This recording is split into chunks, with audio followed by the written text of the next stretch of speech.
अस्सलाम वालेकुम। उम्मीद है आप सब खैरियत से होंगे। वीडियो को लाइक कर लें और चैनल को सब्सक्राइब कर लें ताकि आने वाली तमाम वीडियोस आप तक पहुंच सकें।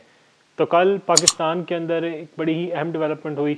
आम इंतखाबात करवाए गए और जिस तरीके से पाकिस्तान तहरीक इंसाफ के सपोर्ट करदा आज़ाद उम्मीदवारान ने परफॉर्म किया, यकीनन इसकी तवक्को ख़ास तौर पे मुखालिफ सियासी जमातों को तो बिल्कुल भी नहीं थी, क्योंकि उनको एक चीज़ मालूम थी कि हमने इमरान खान को जेल में डलवा दिया, तहरीक इंसाफ के ख़िलाफ़ ऑपरेशन करवा दिया और इमरान खान को सज़ा भी सुना दी, जिसके बाद यकीनन पाकिस्तान तहरीक इंसाफ का जो वोटर है वो मायूस होगा। और ख़ास तौर पर तहरीक इंसाफ के वोटर को मायूस करने की कोशिश इस तरीके से भी की गई कि उनको ये बताया गया, ये बयानिया बनाया गया कि अब तो नवाज़ शरीफ ने वज़ीर आज़म बनना ही बनना है, तो लिहाजा इमरान खान के वोटर को बाहर निकलने की ज़रूरत नहीं है। लेकिन तहरीक इंसाफ के वोटर ने जितनी बड़ी तादाद में बाहर निकल कर वोट दिया, तो एक चीज़ साबित हो चुकी है कि पाकिस्तान की अवाम इमरान खान और तहरीक इंसाफ के साथ हैं। 8 फरवरी को सबसे मुनफरिद बात ये थी कि वो नौजवान जो कि नया वोटर था, पाकिस्तान के अंदर इन इंतखाबात के अंदर 2.5 करोड़ से ज़्यादा नया वोटर आया था, जिसने यकीनन तहरीक इंसाफ और इमरान खान के लिए ही वोट किया। क्योंकि जिस तरह इंतखाबात का नतीजा आना शुरू हुआ और एक चीज़ वाज़ेह होती चली गई कि तहरीक इंसाफ कामयाब होती जा रही है। एक वक्त तो ये आया कि तहरीक इंसाफ की जीती हुई नशिस्तों की तादाद 164 से भी ऊपर जा चुकी थी। तो एक चीज़ वाज़ेह हो चुकी थी कि तहरीक इंसाफ पाकिस्तान के अंदर हुकूमत बनाने के लिए तैयार है। फिर उसके बाद जो भी मामलात हुए, आरओज़ को कहा गया कि तहरीक इंसाफ की जो नशिस्तें हैं वो 100 से ऊपर नहीं जानी चाहिए, जिसके बाद आप सब ने गौर किया होगा कि तहरीक इंसाफ की नशिस्तें 90 से 99 के बीच में ही रहीं, 100 से ऊपर उसको नहीं जाने दिया गया, बाकी तमाम जमातों की नशिस्तों को बढ़ाया गया। इसके अंदर बहुत से मामलात हैं कि तहरीक इंसाफ के वो लोग जिनकी कन्फर्म नशिस्त थी कि ये लोग जीतेंगे ही जीतेंगे, उनको जिस तरीके से हरवाया गया, वो सब कुछ भी पाकिस्तान की अवाम ने अपनी आंखों से देखा। खैर, उसके हवाले से हम डिस्कस करते हैं, लेकिन आज जो सबसे बड़ी खबर ये है कि तहरीक इंसाफ ने तमाम सियासी जमातों को पिछाड़ कर रख दिया। जिस तरीके से इमरान खान को गिरफ्तार किया गया, तहरीक इंसाफ के खिलाफ ऑपरेशन किया गया, तहरीक इंसाफ के लोगों को गिरफ्तार करके उनसे पार्टी छुड़वाई गई। जब इंतखाबात का ऐलान करवाया गया, तब तहरीक इंसाफ के लोगों को कागजात नामजदगी तक जमा नहीं करवाने दिया गया। लेकिन जिस तरीके से पाकिस्तान तहरीक इंसाफ की सपोर्ट अवाम की जानिब से की गई है, अब मुस्लिम लीग नून और पीपल्स पार्टी के पास कोई जवाब नहीं है ये कहने का कि वो हुकूमत बनाए। ग्रेसफुली तहरीक इंसाफ को हुकूमत बनाने दें। अगर तहरीक इंसाफ हुकूमत नहीं बना पाती तो यकीनन वो आए और हुकूमत बनाए। लेकिन एक चीज़ वाज़ेह रहे कि तहरीक इंसाफ ने जिस तरीके से इंतखाबात के अंदर हिस्सा लिया, ये सबसे दिलचस्प बात है कि तहरीक इंसाफ को ना तो जलसे करने दिए गए, ना ही तहरीक इंसाफ के लोगों को बाहर निकलने दिया गया। तहरीक इंसाफ के बहुत से उम्मीदवार वो हैं जो कामयाब हुए हैं, वो जेलों के अंदर मौजूद हैं। उनकी कैंपेन या तो की ही नहीं गई, अगर की गई है तो वो कारकुनान की जानिब से की गई है। उसके बावजूद तहरीक इंसाफ के लोग कामयाब हुए। अब अगर मैं आपको धांधली के हवाले से बताता चलूँ तो पाकिस्तान का जो ये इंतखाब था, यकीनन ये धांधली से भरपूर था, बल्कि यहाँ धांधला किया गया। सिर्फ और सिर्फ इसलिए किया गया कि तहरीक इंसाफ को इंतखाबात हरवाया जा सके। इसकी मिसाल आप ले लें कि महर बानो कुरैशी, जो कि तहरीक इंसाफ की सपोर्ट से इलेक्शन लड़ रही थी, जो कि शाह महमूद कुरैशी की बेटी हैं, वो कौमी असम्बली का इंतखाब लड़ रही थी। बिल्कुल इंतखाबात में वो लीड से थी, लेकिन एकदम ये मालूम हुआ कि जी महर बानो कुरैशी इंतखाबात हार चुकी हैं। अब जब फॉर्म 45 सामने आया, उसके अंदर महर बानो कुरैशी बड़ी लीड के साथ हर पोलिंग स्टेशन में कामयाब हुई। फॉर्म 45 का मतलब है कि जब हर पोलिंग स्टेशन के अंदर वोट को गिन लिया जाता है, तो वो एक फॉर्म 45 के ऊपर तहरीर की जाती है कि किस जमात ने कितने वोट लिए।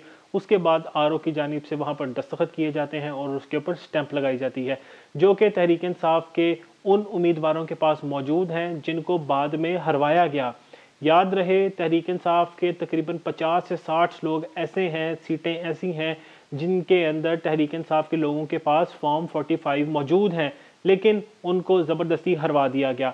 अब उन फॉर्म 45 के मुताबिक तहरीक इंसाफ उन तमाम सीटों के ऊपर जीत रही है जिनके अंदर उनको हरवा दिया गया। तो ये चीज़ वाज़ेह है। इसी तरह महर बानो कुरैशी के साथ भी यही किया गया। महर बानो कुरैशी के साथ भी इसी तरह का मामला पेश आया कि वो उनके पास जितने भी फॉर्म 45 मौजूद थे, उनके अंदर वो लीड कर रही थी। लेकिन जब फॉर्म 47 यानी जिसके ऊपर इंतखाबी नतीजा अनाउंस किया जाता है, उसके अंदर यूसुफ रज़ा गिलानी के बेटे उनके मद्दे मुकाबिल कामयाब हो गए। अब उसके अंदर सबसे दिलचस्प बात यह है कि महर बानो कुरैशी को 7000 वोटों की लीड से शिकस्त हुई, लेकिन जो वोट मुस्तरद किए गए उनकी तादाद 16,500 थी। तो अब आप इस चीज़ का अंदाज़ा लगा सकते हैं कि महर बानो कुरैशी को किस तरीके से हरवाया गया। इसी तरह आप किसी भी हल्के के हवाले से बात कर लें जिनके अंदर तहरीक इंसाफ के जीते हुए उम्मीदवारों को हरवाया गया, जबकि तहरीक इंसाफ के जीते हुए उम्मीदवारों के पास सबूत मौजूद हैं फॉर्म 45 की शक्ल में कि वो हर पोलिंग स्टेशन से कामयाब हुए हैं और अगर उन तमाम वोटों को इकट्ठा किया जाए तो वो कामयाब हो चुके हैं। लेकिन उसके बावजूद इलेक्शन कमीशन की जानिब से और आरओज़ की जानिब से पहले इंतखाबात के नताइज को रोका गया, उसके बाद फॉर्म 45 को मानने से इनकार कर दिया गया और अपनी मर्ज़ी से इंतखाबात का नताइज का ऐलान कर दिया गया। तो पाकिस्तान के अंदर इसी किस्म की सूरत हाल है, लेकिन इन तमाम साजिशों, इन तमाम हथकंडों के बावजूद तहरीक इंसाफ पाकिस्तान की सबसे बड़ी जमात बनकर सामने आ रही है। कल नवाज शरीफ की जानिब से एक विक्ट्री स्पीच की गई, जिसके अंदर उन्होंने कहा जी कि पाकिस्तान की सबसे मकबूल तरीन और सबसे बड़ी जमात मुस्लिम लीग नून बनकर सामने आई है। लेकिन अगर इसको देखा जाए तो मुस्लिम लीग नून को जिस तरीके से धांधली से इंतखाबात जितवाने की कोशिश की गई, वो सब कुछ आपके सामने है। इतनी ज़्यादा धांधली की, उसके बावजूद भी मुस्लिम लीग नून 70 से ज़्यादा कौमी असम्बली की नशिस्तें नहीं जीत सकी। इन 70 नशिस्तों के अंदर वो नशिस्तें भी शामिल हैं जो कि तहरीक इंसाफ की जीती हुई थी और उनको आखिरी लम्हे के अंदर हरवा दिया गया। तो इनकी तादाद भी 30 से 40 है। तो अगर मुस्लिम लीग नून की 70 में से 40 नशिस्तों को निकाल दिया जाए तो मुस्लिम लीग नून के पास 30 से 35 नशिस्तें ही बाकी रहती हैं। तो समझ से बालातर है कि नवाज शरीफ ने किस हैसियत के अंदर आके विक्ट्री स्पीच कर दी कि वो हुकूमत बनाने जा रहे हैं और जरदारी से भी बात करेंगे और MQM से भी बात करेंगे, जबकि उनके पास 30 से 35 नशिस्तों से ज़्यादा नशिस्तें ही मौजूद नहीं हैं। अब नई डेवलपमेंट ये है कि तहरीक इंसाफ के वो तमाम लोग जो कि फॉर्म 45 के मुताबिक जीत चुके हैं। फॉर्म 45 एक हुकूमती ऑथेंटिक दस्तावेज़ है जिसके अंदर आरओ की जानिब से ये वाज़े किया जाता है कि ये उम्मीदवार कामयाब हो चुका है इस पोलिंग स्टेशन से, यानी मुतलका पोलिंग स्टेशन से कामयाब हो चुका है। तो तहरीक इंसाफ के तमाम उम्मीदवार जिनको हरवाया गया, उनके पास सबूत के तौर पर फॉर्म 45 मौजूद है और अब उन्होंने अदालत में जाने का फैसला कर लिया है। जिस वक्त मैं आपसे मुखातिब हूँ, तहरीक इंसाफ के बहुत से लोग लाहौर हाई कोर्ट से रुजू कर चुके हैं और बहुत से लोगों ने सुप्रीम कोर्ट ऑफ पाकिस्तान और इस्लामाबाद हाई कोर्ट से भी रुजू कर लिया है। रेहाना डार जो कि बहुत बड़ी लीड के साथ कामयाब हो चुकी थी, ख्वाजा आसिफ को उन्होंने तकरीबन 40 से 50 हज़ार की लीड से शिकस्त दे दी थी, लेकिन जैसे ही दिन चढ़ा ये मालूम हुआ कि ख्वाजा आसिफ वहाँ पर कामयाब हो चुके हैं। इसी तरह अगर हम मेहर बानो कुरैशी के हवाले से बात करें, वो भी जीत चुकी थी लेकिन उनको भी हरवा दिया गया। मेजर ताहिर सादिक के हवाले से बात करें, उनकी बेटी ईमान ताहिर के हवाले से बात करें, ये वो नशिस्तें थी जिनके अंदर तहरीक इंसाफ की कन्फर्मेशन थी और ये चीज़ को मुखालफिन भी मानने के लिए तैयार थे कि यहाँ पर वो जीत नहीं सकते, लेकिन वहाँ पर जिस तरीके से उनको जितवाया गया वो सब कुछ भी आपके सामने है। लेकिन जिस तरीके से कैसरा इलाही के साथ सलूक किया गया NA 64 के अंदर चौधरी सालक की जानिब से, वहाँ पर चौधरी सालक बहुत बड़ी लीड के साथ दूसरे नंबर पर थे और कैसरा इलाही वहाँ पर तकरीबन कामयाब हो चुकी थी। जिस वक्त कैसरा इलाही के 40,000 वोट थे, उस वक्त चौधरी सालक के 3,000 वोट थे। तो आप लीड का अंदाज़ा कर सकते हैं, लेकिन इसके बावजूद रातों रात इंतखाबात का जो नतीजा था उसको बदला गया और मुस्लिम लीग काफ को वहाँ पर कामयाबी दिलवाई गई। इसके अंदर एक और चीज़ वाज़ेह है, आप तस्वीर देख सकते हैं कि कैसरा इलाही जिन पोलिंग स्टेशन पे कामयाब हुई थी वहाँ पर वोटों को आग लगा दी गई थी। तो ये भी पाकिस्तान के अंदर नई रवायत कायम की जा रही है कि अगर आप अपने वोटों को बढ़ा नहीं सकते या ठप्पे लगाकर बैलेट पेपर के अंदर नहीं डाल सकते, तो अपने जो मुखालिफ उम्मीदवार हैं उनके वोटों को कम कर दिया जाए। कम करने का तरीक़ेकार ये है कि या तो उनको ज़ाया कर दिया जाए डबल स्टैम्प्स लगाकर या किसी और तरीके से, या उनको जला दिया जाए। तो पाकिस्तान के अंदर ये इंतखाब इंतहाई धांधली ज़दा इंतखाब था। सिर्फ़ और सिर्फ कोशिश ये की गई कि तहरीक इंसाफ को इंतखाबात ना जीतने दिए जाएँ, लेकिन तमाम साजिशों के बावजूद और इतने बड़े वोटर टर्नआउट के बाद ये चीज़ मुमकिन नहीं थी कि हर हलके के अंदर धांधली की जा सके। अब वहाँ पर ठप्पे लगाकर बैलेट बॉक्स तो नहीं भर सकते थे, तो इसीलिए कोशिश ये की गई कि फॉर्म 47 जिसके ऊपर हतमी नतीजा आता है उसको अपनी मर्ज़ी से दे दिया जाए और अपने मर्ज़ी के उम्मीदवार को कामयाब करवा दिया जाए। तो इस वक्त पाकिस्तान के अंदर यकीनन इस्तेहकाम की सूरत हाल तो नहीं है। पाकिस्तान के अंदर अगर इसी तरह मामला चलते रहे तो यकीनन पाकिस्तान के अंदर मज़ीद अनारकी फैलेगी। लेकिन ब्रेकिंग न्यूज़ ये है कि तहरीक इंसाफ के निगरान चेयरमैन गौहर खान की जानिब से ये ऐलान किया गया है कि तहरीक इंसाफ अब पंजाब, खैबर पख्तूनख्वा और वफाक के अंदर हुकूमत बनाएगी। सारे प्रोपेगेंडास के बावजूद पाकिस्तान तहरीक इंसाफ पंजाब की सबसे बड़ी जमात बनकर सामने आ रही है। इसके अलावा अगर हम कौमी सतह के हवाले से बात करें तो वहाँ पर भी तहरीक इंसाफ के सपोर्ट करदा उम्मीदवार सबसे बड़ी तादाद में कामयाब हुए। अभी वो लोग बाकी हैं जिनको ज़बरदस्ती तरीके से हरवा दिया गया, वो हाई कोर्ट में जा चुके हैं, सुप्रीम कोर्ट में जा चुके हैं और उम्मीद है कि 1 से 2 हफ्तों के अंदर अंदर उनकी सीटें उनको वापस मिल जाएंगी और तहरीक इंसाफ के जो जीतने की जो रेशो होगी, जो तादाद तहरीक इंसाफ के पास सीटों की होगी, वो लगभग 150 से 160 तक चली जाएंगी।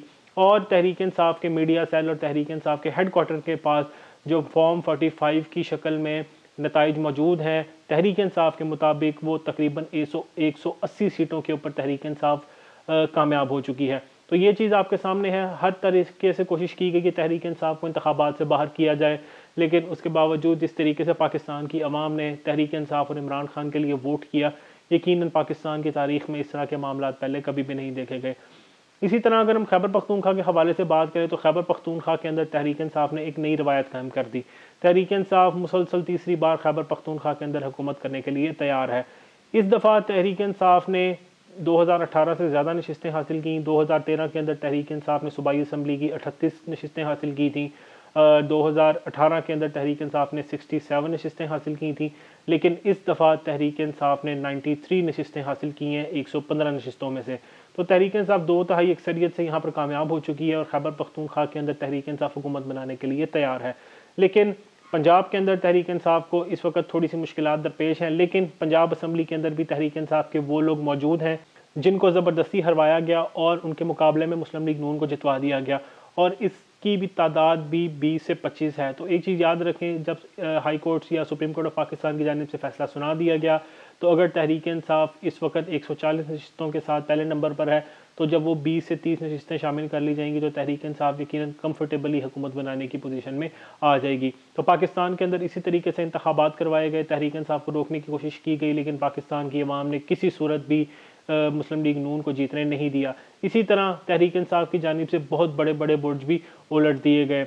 अगर हम फैसलाबाद के हवाले से पहले बात करें तो फैसलाबाद से राना सनाउल्लाह, आबिद शेर अली, तलाल चौधरी समेत बहुत से ऐसे बड़े प्रोमिनेंट नाम थे जिनकी उम्मीद थी कि वो कामयाब होंगे, लेकिन तहरीक इंसाफ के आम कारकुनान ने उनको इतनी बड़ी लीड के साथ शिकस्त दी। उन्होंने अपनी सारी ज़िंदगी में इतनी लीड कभी भी नहीं देखी होगी, ना ही इतनी लीड से वो कभी खुद कामयाब हुए होंगे। अगर हम गुजरांवाला के हवाले से बात करें तो गुजरांवाला में भी तब्दीली देखी गई। तहरीक इंसाफ ने वहाँ पर भी दर्जनों नशिस्तें हासिल कर ली। ये वो शहर है जहाँ पर तहरीक इंसाफ को कभी भी वोट नहीं मिला। 2018 में भी तहरीक इंसाफ को वहाँ पर कोई खासी कामयाबी हासिल नहीं हुई थी, लेकिन इस दफ़ा गुजरांवाला के अंदर तहरीक इंसाफ ने नशिस्तें हासिल कर ली। और सबसे बड़ी बात, तहरीक इंसाफ के आम से कारकुन ने खुर्रम दस्तगीर को वहाँ पर शिकस्त दे दी, जो कि कितने अरसे से यहाँ पर MNA बनते आ रहे हैं, लेकिन पाकिस्तान की अवाम ने जितनी बड़ी तादाद में निकल कर वोट दिया, ये सब कुछ आपके सामने है। और इसी वजह से ये मुमकिन हो सका है कि तहरीक इंसाफ उन जगहों से भी इंतखाब जीती है जहाँ पर तहरीक इंसाफ को शायद खुद भी यकीन नहीं था कि वो वहाँ पर कामयाबी हासिल कर सकेंगी। इसी तरह लाहौर के हल्का N130 जहाँ पर नवाज शरीफ का मुकाबला डॉक्टर यास्मीन राशिद से था, वहाँ पर जिस तरीके से डॉक्टर यास्मीन राशिद कामयाब हो रही थी, 35 से 40 हज़ार वोटों की लीड से वो पहले नंबर पर थीं, लेकिन जिस तरीके से रातों रात नताइज को रोका गया और नवाज शरीफ को सुबह धांधली के साथ इंतखाब जितवाया गया और फ़ौरन एक फॉर्म 47 पैदा कर दिया गया जिसके अंदर कुछ खलल मौजूद हैं, एरर्स मौजूद हैं, कि वहाँ पर आखिरी नतीजे के अंदर देखा जा सकता है कि जमात इस्लामी और पीपल्स पार्टी को कोई वोट ही नहीं पड़ा। तो अब सोचने वाली बात यह है कि NA130 का इतना बड़ा हल्का, वहाँ पर इतने जलसे जुलूस भी किए जाते हैं माल रोड के ऊपर, लेकिन वहाँ पर जमात इस्लामी और पीपल्स पार्टी को एक वोट भी नहीं मिला।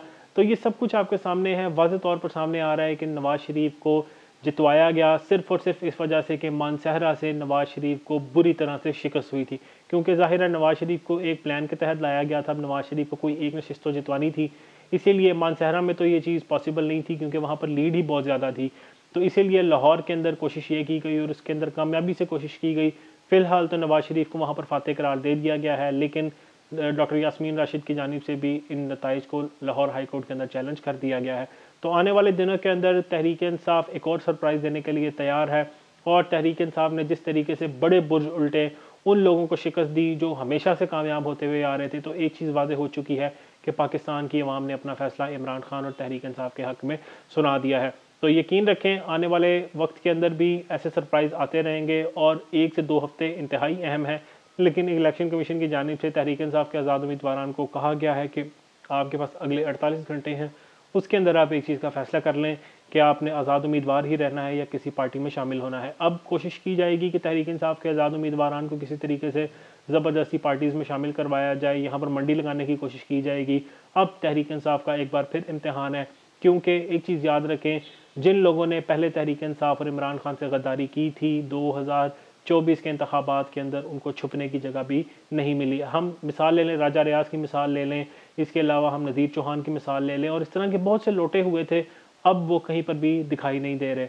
तो इसी तरह आने वाले वक्त के अंदर तहरीक इंसाफ की पंजाब असम्बली समेत कौमी असम्बली के अंदर भी नशिस्तें बढ़ती हुई नज़र आएंगी और तवक्को यही है कि आने वाले वक्त के अंदर आज नहीं तो कल, कल नहीं तो परसों, जैसे ही अदालत की जानिब से फैसला सुनाया जाएगा, तहरीक इंसाफ की नशिस्तों के अंदर मुसलसल इजाफा होता जाएगा। और सबसे हैरान कुन बात ये कि जिस तरीके से ओन चौधरी को जितवाया गया, NA 128 लाहौर का हल्का मेरा अपना हल्का है, यहाँ पर जिस तरीके से तहरीक इंसाफ के लिए और सलमान अकरम राजा के लिए लोग निकले थे, वो मनाजिर मैं खुद देख चुका हूँ। और तकरीबन मैंने हर पोलिंग स्टेशन का दौरा किया और वहाँ पर देखा मुस्लिम लीग नून को MPA की सीट के ऊपर लोग वोट देना चाह रहे थे, लेकिन बहुत से लोग ऐसे थे जिन्होंने मुस्लिम लीग नून को वोट देने के बजाय तहरीक इंसाफ को वोट दिया।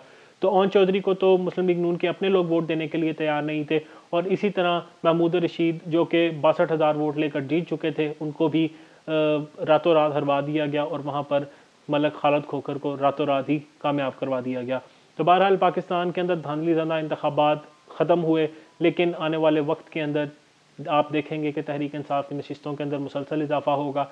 और एक चीज़ इन इंतखाबात ने मुकम्मल तौर पर गलत साबित कर दी। मुखालफिन की जानिब से कहा गया कि तहरीक इंसाफ को टिकट देने के लिए लोग नहीं मिलेंगे और तहरीक इंसाफ इंतखाबात जीत नहीं सकती। बहरहाल तहरीक इंसाफ से बल्ले का निशान भी लिया गया, इमरान खान को सज़ा भी दे दी गई, लेकिन इसके बावजूद पाकिस्तान की अवाम ने जिस तरीके से इमरान खान का साथ दिया, तहरीक इंसाफ को कामयाब करवाया, एक चीज़ वाज़ेह हो चुकी है कि तहरीक इंसाफ के पास इस वक्त वो ताकत है जो किसी भी जमात के पास नहीं है। वस्सलाम।